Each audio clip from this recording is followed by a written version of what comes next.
नमस्कार जी, मैं doctor Manish Yadav, Raishree Ayurveda spine clinic, Ashoknagar, Kanpur, Uttar Pradesh. आज हमारे सामने मरीज हैं डीसी यादव जी। ये हमारे पास 19 तारीख को आए थे, 19/8/2023 को। जो रीढ़ की हड्डी में दिक्कत है वो लगभग 2 से 3 साल से 1-1.5 साल से बनी हुई थी, 1 साल से ज़्यादा थी। समय के साथ रिटायरमेंट के बाद वज़न भी थोड़ा सा बढ़ रहा था। 10 साल से आपको दिक्कत थी। अच्छा, और 1 साल से ज़्यादा थी। अच्छा, ठीक है, 1 साल से ज़्यादा थी। आपने MRI कराई हुई थी और मेरे ख्याल से रिटायरमेंट के बाद अपन ने वज़न भी थोड़ा सा बढ़ा लिया था। रिटायरमेंट के बाद घटाया जी, गुड। हम लोगों ने जो MRI कराई थी उसमें हम लोगों ने पाया कि इनकी रीढ़ की हड्डी में स्कोलियोसिस हो रखा है। डेसिकेशन की बात करें तो पूरा लंबर रीजन, थोरेसिक रीजन और सर्वाइकल रीजन में पूरे में ही जो है डेसिकेशन हो रखा है। उसके बाद मॉडरेट कंडीशन का जो है आपका डेसिकेशन के साथ साथ सेंट्रल कैनाल जो है वो नैरोइंग हो रही है और मल्टीपल जगह पे कंप्रेशन देखने को मिल रहा है, ख़ास तौर पे L2, L3, L1, L2, L3, L4, L4, L5, L5, S1, पाँचों नंबर की हड्डियाँ। इसके अलावा सर्वाइकल की C5, C6 और D8, D9 ये हड्डियाँ जो है बुरी तरीके से डैमेज हो रही हैं। आर्थराइटिस भी रीढ़ की हड्डी में लगभग पैदा हो चुकी है। हम लोगों का इसमें बहुत ज़्यादा अच्छे का तो अनुभव नहीं था कि बहुत ज़्यादा अच्छे हो जाएंगे, लेकिन हाँ, काफ़ी कुछ हद तक आराम मिलेगा। 50 से 70% के आसपास आराम जाना चाहिए। तो बाबूजी को 30 दिन की थेरेपी हम लोगों ने बोली थी, जिसमें 20 दिन की थेरेपी भी हो चुकी है ना। अब हम लोग बाबूजी से जानेंगे कि क्या हमारे प्रति आपका अनुभव रहा और कैसा क्या रहा। ये आयुर्वेद का बहुत ही अच्छा इलाज है, जिससे ये ऐसा मालूम होता है कि इससे जो है कुछ राहत मिलने के आसार हैं, वरना इतने दिनों से हम दवा खाते खाते एलोपैथी की बढ़ता गया और जब दवा छोड़ दो तो फिर शुरू हो जाए, ऐसा मालूम होता है। 20 दिन में मेरा करीब 35% जो है इस लाभ मिल चुका है और एक नस दोनों तरफ से खाली दर्द हो रही है, बाकी और सब सीधा होने की कगार में आ गए। और मुझे इस आयुर्वेदिक दवा से बहुत लाभ मिला और शरीर में स्वस्थपन रहा और शरीर बड़ा स्वस्थ महसूस कर रहा है। तो मैं ये सोचता हूँ कि इससे अच्छा इलाज नहीं होगा।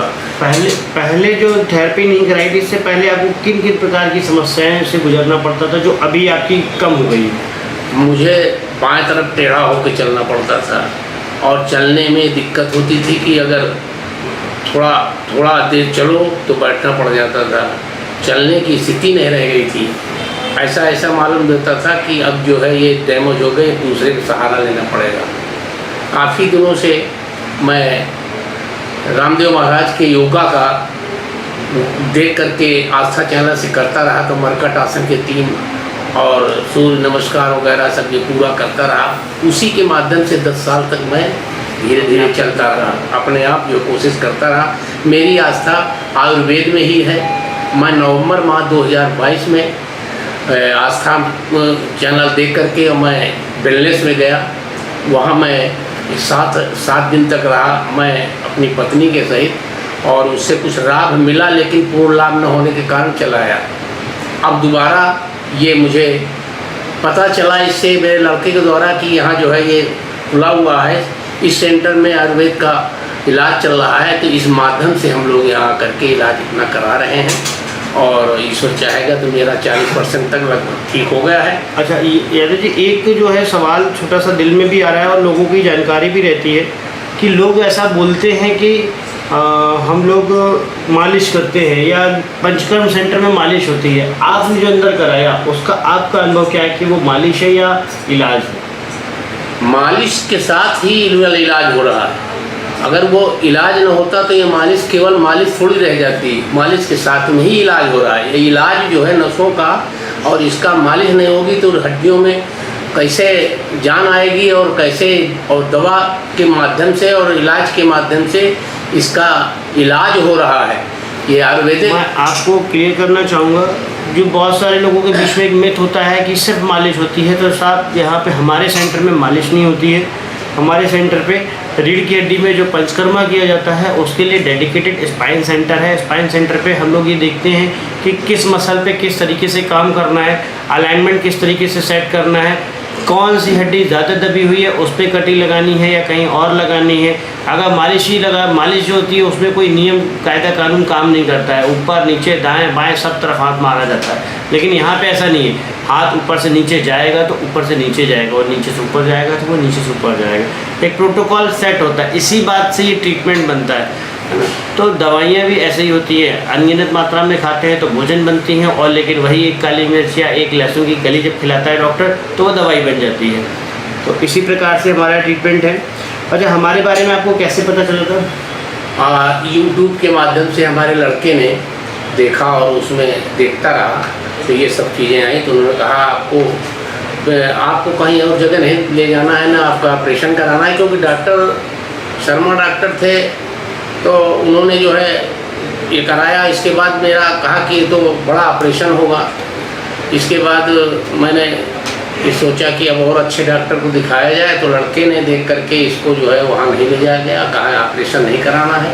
और ये इसी गूगल के माध्यम से और यूट्यूब के माध्यम से जानकारी लड़के ने किया और उसी से आपकी जानकारी है। आयुर्वेद के इलाज से तो आप संतुष्ट लग रहे हैं, लेकिन ये बताएं क्या ऐसे मरीज या जैसे आपका ऑपरेशन होने वाला था तो वो एक जो टेंशन होती है, एक सूरज की किरण जो दिखी है आयुर्वेद में, क्या ये सूरज की किरण दूसरों के लिए भी है कि हमें जितना आराम मिल गया इतना पर्याप्त है? मैं समझ रहा हूँ कि मेरा अगर ये इलाज इसी तरह चलता रहा, अगर वो ये चलता रहा तो जितना आराम इसमें मिलेगा वो एलोपैथिक में नहीं मिल सकता है। क्योंकि दवा खाते रहो, इसके बाद चलते रहो, दवा बंद कर दो, फिर वही चालू हो जाता है।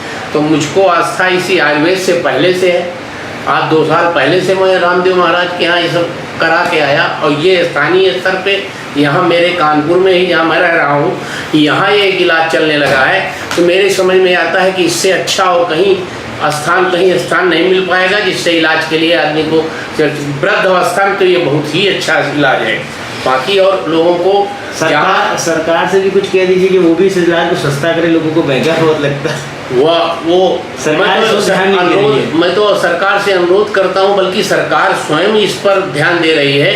मैंने सुना है उनके चिकित्सा बदल रहे हैं, हाँ, में उन लोगों ने बदल करके इसको स्वयं ये कहा है कि इस पर ध्यान देना चाहिए, और हम लोग जो है इसकी ओर इसका अन्वेषण कराएंगे और इसके बाद इसमें जो बढ़ावा दे करके इसको आगे बढ़ाने का कार्य करेंगे। इस समय सरकार का भी ध्यान इस ओर है, और पहले से तो खैर बढ़ा ही है जी। बस विशेष ध्यान देने की जरूरत है। थोड़ा सा भी ध्यान हो जाए ना तो चीज़ें की ना सस्ती हो जाती है, सुविधाएं थोड़ा सस्ती हो जाती। सस्ती जब भी हो सकती है जब चीज़ें बल्क में होती। अब क्या इकट्ठी करनी पड़ती है, मेहनत करनी पड़ती है, मेहनत कम हो जाएगी, चीज़ें कम हो जाएगी, सस्ता हो जाएगा। इसीलिए तो अनुरोध कर रहा हूँ मैं, गौ सरकार जो इस समय भाजपा की जरूर चल रही है, लेकिन ये जो सरकार जो है इस पर चिकित्सा पद्धति पर कुछ खर्च ज़्यादा कर रही है, जो एलोपैथिक पर ज़्यादा कर रही है। एलोपैथिक में ज़्यादा पैसा डैमेज हो रहा है, और अगर ये आयुर्वेद में आ जाए तो मेरी समझ आता है इसमें जो है ज़्यादा से ज़्यादा लोगों को ज़्यादा लाभ मिल पाएगा। और यहाँ सेंटर गवर्नमेंट के सेंटर खोलने चाहिए, और इसी आस्था में गवर्नमेंट से इसको ट्रेनिंग दे करके डॉक्टर भी बनाने चाहिए आयुर्वेद के, जिससे अस्पताल और ये अलग अलग क्लिनिक और हर जगह खुल जाए, जिससे इसको यहाँ जो पुरानी पद्धति हमारी प्राचीन पद्धति थी वो दोबारा आकर के चालू हो जाए, जिससे सब लोगों को लाभ मिले। ये चीज़ बहुत ज़रूरी है आज की डेट में। ठीक है, अभी सारे इसी कड़ी में आपके यदि कोई सवाल होते हैं, आपके कोई प्रश्न होते हैं तो आप हमसे कमेंट बॉक्स में और नीचे आकर के पूछ सकते हैं। ध्यान रहे जो कमेंट आता है उसमें आप प्रॉपर तरीके से लिखिए, इसलिए आपको जवाब कई बार नहीं मिल पाता है। लोग कहते हैं रीढ़ की हड्डी में दर्द होता है, उसके कारण क्या है, आपने अपनी MRI कराई है, एक्सरे कराया है, व्हाट्सअप का नंबर दिया हुआ रहता है, आप अपना व्हाट्सअप पर रिपोर्ट भेजिए, स्टाफ को कॉल करिए कि इस नंबर से रिपोर्ट भेजिए, तब वो आपको बता पाएगा। आप रिपोर्ट किसी दूसरे नंबर पे भेजते हैं और कॉल किसी दूसरे नंबर पे करते हैं, तो ये भी कई बार डिस्टर्बेंस होता है ना। डॉक्टर से टच करना है, डॉक्टर से सीधे बात हो जाए, डॉक्टर से सीधे बात नहीं हो पाती है। मैं खुद इतना व्यस्त रहता हूँ, आपसे डायरेक्ट नहीं बात कर पाता हूँ। कमेंट बॉक्स में पूछिए, स्टाफ से बात करिए, आ करके एक विजिट करिए, हमसे डायरेक्ट बात होगी, हम समझा पाएंगे कि कैसे कि आपका इलाज हो सकता है। धन्यवाद, नमस्कार।